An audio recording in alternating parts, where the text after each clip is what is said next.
मार जसे सांगतात ते एक तरी काम जमते का तुमच्या जरा माणसाच्या ना? ते आयपीएल सुरू आहे ते दिवसभर ते आयपीएल पाहत बसता, पैसे लावता, पैसे हारता, का भेटते त्याच्याला? पोट भरते का? आमची बायाची कधीच बरोबरी नाही करू शकत तुम्ही माणसं. आम्ही काम धंदे करतून, आपला स्वयंपाक पाणी करतून, सडा टाकतून, फरची पसतून, भांडे घासून, कपडे धुतून, सप्पा काम करतून आम्ही बाया. आणि तुम्ही माणसं निसते ते हॉटेल मध्ये जातात ते खरे खाताना बसतात ते दिवसभर काम ना धंदा. अरे देवानं माणूस ना बाई जन्माला घातलं तर बाईला नाही का नुसतं काम करायला जन्म दिलं वाटते. तुम्ही अजिबात माणसं आमची बरोबरी नाही करू शका.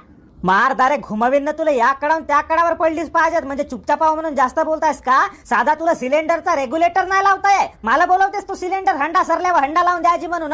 रेग्युलेटर नाही लावताय साधा तुला, आणि तू मला शिकवतेस? दारे 15-15 रुपयाचे गुळाकूचे डब्बे घेतेस. तुझे एवढे दात पाडीन जरा एकच लात मारीन सपा तुझा घेणा गिना बंद झाला पाहिजे. आणि तुम्ही खरे खाता तर मी तसे नाही म्हणा ना. अरे तर मी काम करतो, रोजीला जातो, 250 रुपये रोजी आहे माझी. तू कोणता चिचचा आंबट करतेस? रोजीला तरी जातेस का? तर कोणी बोलवत नको का? अरे असे कसे कोणीच नाही बोलवत. बरं चल बरं, उद्यापासून रोजगार हमीच्या कामावर जॉब कार्ड